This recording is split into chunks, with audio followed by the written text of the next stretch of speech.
ऑलस्ट्रम syndrome UK की सन 1998 में के पार्किंसन द्वारा स्थापना की गई थी। के और उनके पति जॉन के 2 बच्चे थे। उनमें 16 व 18 साल की उम्र में इस बीमारी के लक्षणों का पता लगा था। उस वक्त इस अवस्था के बारे में बहुत कम जानकारी और समझ थी। उसी समय के ने इस परोपकारी संस्था का गठन किया ताकि पूरे इंग्लैंड में प्रभावित परिवारों की सहायता की जा सके। तब से ये परमार्थ संस्था लगातार विकास कर रही है। आज हमारे साथ जुड़े अधिकांश लोग व्यक्तिगत तौर पर इस अवस्था से प्रभावित हैं। मैं पूर्णकालिक तौर पर ऑलस्ट्रम सिंड्रोम यूके के साथ काम करता हूँ। मेरे 2 बच्चे हैं, जिनमें से एक में ऑलस्ट्रम सिंड्रोम के लक्षणों का पता चला है। इस रोग से जुड़ी सेवाएं उपलब्ध कराने के लिए Alstrom syndrome UK Birmingham children's hospital और क्वीन एलिजाबेथ हॉस्पिटल के साथ साझेदारी में काम करता है। चूंकि ये अवस्था अत्यंत दुर्लभ है, हमें अपनी अत्यधिक विशेषज्ञतापूर्ण सेवाएं देने के लिए NHS इंग्लैंड द्वारा आर्थिक सहायता मिलती है। हम समझते हैं कि जीवन कितना कठिन हो सकता है, पर इसके लिए व्यापक सहायता उपलब्ध है। वर्तमान में ऑलस्ट्रम सिंड्रोम का कोई इलाज नहीं है, लेकिन बर्मिंघम में चल रही क्लिनिक इससे पीड़ित लोगों के स्वास्थ्य को बेहतर बनाने में सहायता कर रहे हैं। हमारे साथ कुछ असाधारण व प्रेरणादायक परिवार हैं। आप अकेले नहीं हैं।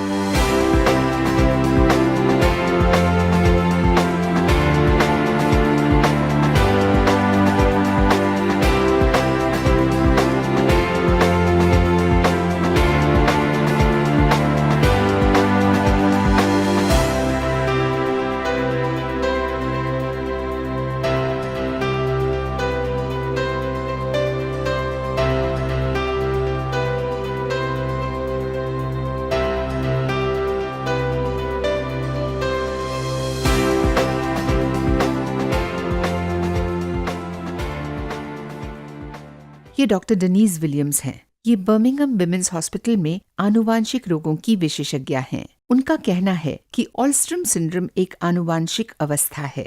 माता पिता से बच्चों में ये अप्रभावी या अप्रबल वंशानुक्रम के रूप में आती है। इसका अर्थ है कि माता पिता दोनों में ऑलस्ट्रम सिंड्रोम से प्रभावित जीन हों, तभी उनके बच्चों में इस अवस्था के लक्षण प्रकट होंगे। यदि माता पिता दोनों में दोषी जीन गुणसूत्र हों, तो भी उनमें ये अवस्था प्रकट नहीं होगी। लेकिन 1/4 संभावना है कि उनकी संतान इससे प्रभावित हो और 3/4 संभावना है कि उनकी संतान स्वस्थ हो। Professor Tim Barrett Birmingham children's hospital में काम करते हैं। ऑलस्ट्रम सिंड्रोम 8 या 10 लाख में से शायद एक बच्चे को प्रभावित करता है। इससे ये अवस्था अत्यंत दुर्लभ मानी जाती है। मैं ब्रिटेन में लगभग 25 बच्चों को जानता हूँ जो ऑलस्ट्रम सिंड्रोम से पीड़ित हैं। अगर आप भी अभिभावक हैं और आपको चिंता सता रही है कि कहीं आपके बच्चे में तो ऑलस्ट्रम सिंड्रोम की अवस्था नहीं है, अनगिनत बच्चों में जन्म के पश्चात 6 महीनों के भीतर अस्थिर आंखों के लक्षण विकसित होते हैं। इसे चिकित्सकीय भाषा में अक्षदोलन कहते हैं। जिन बच्चों में अक्षदोलन होता है, वे अपनी आंखें अपनी माँ के चेहरे पर केंद्रित नहीं कर पाते हैं। लेकिन अस्थिर पुतलियों के करीब 150 कारण हैं और इनमें से एक कारण है ऑलस्ट्रम सिंड्रोम। तो केवल इसलिए कि आपके बच्चे की आंखों की पुतलियां अस्थिर हैं, जरूरी नहीं कि उसमें ऑलस्ट्रम सिंड्रोम की अवस्था भी हो। ये मात्र एक संभावित कारण हो सकता है। अन्य बच्चों में बड़े होने पर यकृत की, गुर्दों की समस्याएं हो सकती हैं, मधुमेह की तथा छाती की समस्याएं भी हो सकती हैं, लेकिन उनके बड़े होने पर, यानी ये अवस्था शरीर की हर प्रणाली को प्रभावित कर सकती है। वास्तव में ये एक जटिल अवस्था है और बच्चों व वयस्कों में कभी भी गंभीर रूप धारण कर सकती है। करीब 20% बच्चों में ऐसे बच्चे भी होते हैं जिनमें 6 से 8 हफ्तों के भीतर दिल की गंभीर बीमारी उत्पन्न होने लगती है, यानी जन्म लेने के तुरंत बाद ही उनके जीवन को खतरा उत्पन्न होने लगता है। दिल की बीमारी के भी विभिन्न कारण हैं और ऑलस्ट्रम उनमें से एक है। दुर्भाग्यवश अगर आपके बच्चे को दिल की बीमारी के कारण अस्पताल जाना पड़ता है, तो भी संभवतः उनमें ऑलस्ट्रम नहीं है। ये तो बस एक कारण हो सकता है। Doctor Tariq queen Elizabeth hospital में चिकित्सक हैं। ये पूरे ब्रिटेन में ऑलस्ट्रम सिंड्रोम से प्रभावित वयस्कों के लिए सेवाएं उपलब्ध करते हैं। इस अवस्था से होने वाले नुकसान का अंदाजा लगाना बेहद कठिन है। आप जानते हैं कि आप अपनी आंखें खो रहे हैं, लेकिन जब आप अपनी सुनने की शक्ति भी खो रहे हों तो ये नुकसान दुगना हो जाता है। इसके अलावा आपको दिल से जुड़ी समस्याएं भी होने लगती हैं। आपका शरीर शक्कर को नहीं खपा पाता और आप मधुमेह से ग्रस्त हो जाते हैं तथा उसकी जटिलताओं के शिकार हो जाते हैं। सबसे बढ़कर गुर्दे, यकृत व फेफड़ों जैसे अहम अंग भी प्रभावित होने लगते हैं। See you later. Yeah, see you later. Alstrom syndrome UK ने प्रयास कर Birmingham children's hospital, Torbay hospital और क्वीन एलिजाबेथ हॉस्पिटल के सहयोग से विशेष क्लिनिक स्थापित किए हैं। इनमें विविध विशेषज्ञों की सेवाएं उपलब्ध हैं। ये विशेषज्ञ चिकित्सक इस अवस्था के विभिन्न पहलुओं की जांच करते हैं। इस क्लिनिक में हमारे साथ आनुवांशिकी के विशेषज्ञ हैं, जो परिवारों को इस अवस्था की आनुवांशिकी के बारे में बताते हैं। बच्चों के चिकित्सक हैं, जो बहुत छोटे बच्चों में इस अवस्था से जुड़ी जटिलताओं पर नजर रखते हैं, जिनका तुरंत उपचार करना जरूरी होता है। यहाँ हम श्रवण संबंधी परीक्षण कर सकते हैं। यहाँ पर एक फिजियोथेरेपिस्ट भी हैं, जो प्रभावित व्यक्तियों को खिंचाव वाले व्यायाम कराते हैं, ताकि रीढ़ की हड्डी सीधी रहे और शरीर सही मुद्रा में रहे। एक पोषण विशेषज्ञ हैं, जो बच्चों को स्वस्थ रखने के लिए सर्वाधिक पोषक आहार की सलाह देते हैं और बच्चों के लायक व्यायाम भी बताते हैं। अन्य विशेषज्ञों में एक मनोचिकित्सक भी हैं, जो इस अवस्था से पीड़ित बच्चों को भावनात्मक सहायता प्रदान करते हैं और उनके अभिभावकों की चिंता से उबरने में सहायता करते हैं। अभी हमारे पास यही विशेषज्ञ हैं। हम नेत्र विशेषज्ञों को भी शामिल कर रहे हैं, जो बच्चों में अंधेपन की प्रगति पर नजर रखेंगे। दृष्टि सहायक विशेषज्ञों को भी शामिल किया जा रहा है, जो बच्चों को घटती रोशनी में कार्य करना सिखाते हैं। और हाल ही में ट्रांजिशन केयर कोऑर्डिनेटर मैरी मगी भी हमारे संस्थान से जुड़ गई हैं। वो छोटे बच्चों को स्वतंत्र रूप से अपने निर्णय लेने में सहायता करती हैं। इससे बच्चे सीखते हैं कि अपनी देखभाल कैसे करनी है। इससे उन्हें बड़े होने पर किसी पर निर्भर रहने की जरूरत नहीं रहती और वे आराम से कॉलेज जा सकते हैं, नौकरी कर सकते हैं और अपने जीवन से जुड़े अन्य कार्य भी कर सकते हैं। ट्रांजिशन प्लान किसी उपकरण की तरह है। ये कम उम्र के व्यक्तियों को ये बताने का मौका देता है कि वे चीजों के बारे में कैसा महसूस करते हैं। इसमें ज्ञान और कौशल क्षेत्रों की व्यापक श्रृंखला है। शरीर की गतिशीलताएं, व्यावसायिक कौशल, विद्यालय समर्थन, मनोरंजक गतिविधियां और मित्रता जैसे अनेक क्षेत्रों को इसमें शामिल किया गया है। शुरुआत में हम यथासंभव ऐसे कम उम्र के व्यक्तियों की तलाश में हैं, जो दस्तावेज को भर सकें या उन्हें ये पढ़कर सुनाया जा सके, या हम इसे उन्हें ईमेल कर सकें, या वे इसे ब्रेल लिपि में भी निकलवा सकते हैं। इस तरह युवा व्यक्ति लघु स्तर पर अपना खुद का छोटा सा मूल्यांकन कर सकते हैं। हालांकि कई अन्य शैलियां भी हैं, जिनके बारे में मैं युवाओं को बता सकता हूं और लेखन भी कर सकता हूं, तथा युवा व्यक्ति तस्वीरें भी बना सकते हैं। ये योजना हमें मौका देती है कि बच्चे के साथ एक व्यक्तिगत तौर पर व्यवहार कर सकें, उनके अभिभावकों के विचार जान सकें और भविष्य के लिए उन्हें सहायता प्रदान करने के लिए कार्य योजना का गठन कर सकें। परिवर्तन भूमिका के अन्य पहलुओं में बच्चों के स्वर शामिल हैं और यहाँ पर परामर्श बहुत महत्वपूर्ण बन जाता है। यहाँ परामर्श का महत्व इसलिए है कि हम बच्चों के विचार सुनना चाहते हैं और इनका उपयोग अपनी सेवाओं को भविष्य में और बेहतर बनाने में करना चाहते हैं। फिलहाल बदकिस्मती से ऑल्स्ट्रम सिंड्रोम का कोई उपचार नहीं है, लेकिन देश भर में फैले विभिन्न केंद्रों में व्यापक स्तर पर गहन अनुसंधान चल रहे हैं।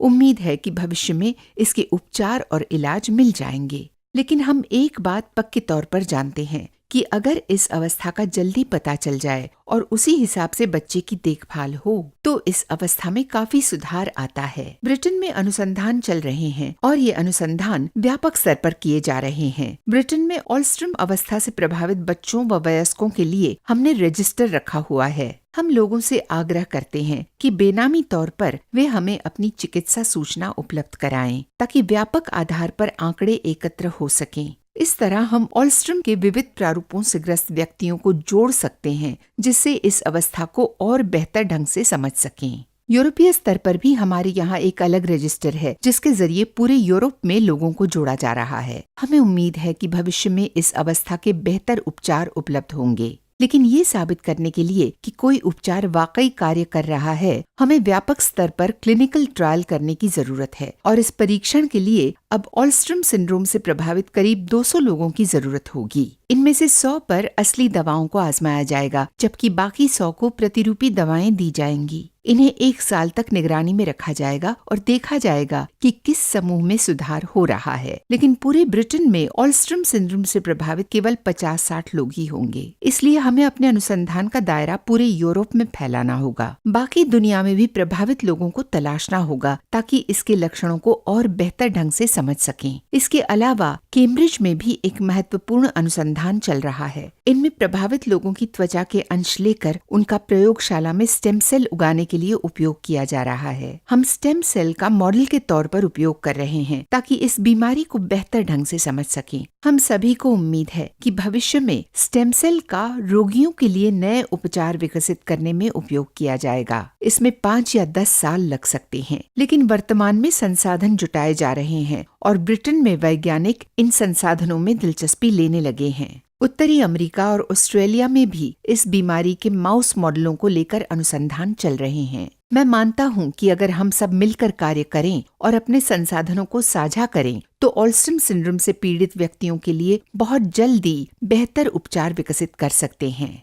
इस अवस्था का गलत निदान भी हो सकता है। मुझे याद नहीं मैंने कोई ऐसा रोगी देखा हो जिसमें से ये अवस्था सही रूप में पकड़ी गई हो। निदान बहुत कठिन है क्योंकि ये अवस्था अत्यंत दुर्लभ है और चिकित्सकों को इसके बारे में बहुत ढेर सारी बातों को जानना होता है। बहुतेरे चिकित्सक और स्वास्थ्य कर्मी जानते ही नहीं है कि ऑल्स्ट्रम है क्या, और इसमें एक बड़ा कार्य है लोगों को इस अवस्था के बारे में जागरूक बनाना। मैं मानता हूँ कि यह कार्य तभी हो पाएगा जब स्वास्थ्य कर्मियों को इस अवस्था के बारे में ज्यादा से ज्यादा बताया जाए ताकि वे बच्चों में इसके कुछ लक्षणों को देखकर ही बीमारी के बारे में जान जाएं। इस साल का सम्मेलन बहुत शानदार रहा। इसके आयोजन में बड़ी मेहनत करनी पड़ी है और विविध विषयों पर वक्ताओं को बुलाना पड़ा है। इसमें कठिनाई ये है कि हम अपने सभी परिवारों की जरूरतों को पूरा करने की कोशिश करते हैं और एशिया में भी शिक्षा योजना चला रहे हैं। अब हमारे सम्मेलन में बहुत एशियाई एशियाई परिवार भी आने लगे हैं, जिससे इसकी उपयोगिता बढ़ गई है।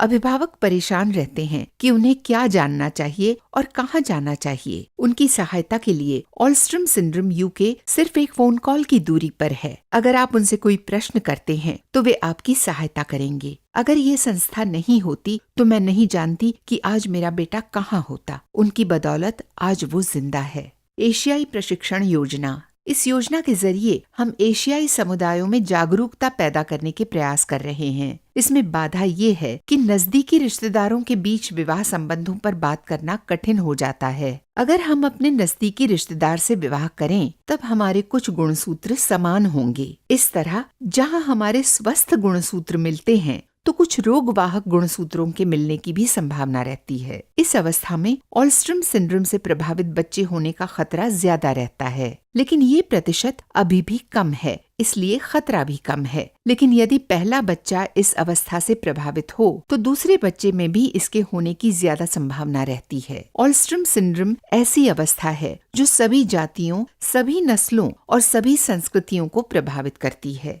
एशियाई परिवारों को मैं यही सलाह दूंगी कि वे आगे आएं और बेहिचक अपनी अवस्था के बारे में बताएं। चिंता की कोई बात नहीं है, मैं आपकी सहायता कर सकती हूँ। ऑल्स्ट्रम की पूरी टीम आपकी सहायता के लिए है, इसलिए ना तो डरें और ना भयभीत हों। मैं खुद ऑल्स्ट्रम से प्रभावित बच्चे की माँ हूँ और मैं ऑल्स्ट्रम सिंड्रोम यूके के लिए काम करती हूँ, इसलिए मैं आपकी भावनाओं को समझ सकती हूँ और किन परेशानियों से गुजर रहे हैं ये भी जानती हूँ। हम ये नहीं कह रहे कि नजदीकी रिश्तों में विवाह न करें। हमारा सिर्फ इतना कहना है कि जेनेटिक परीक्षण आज उपलब्ध है।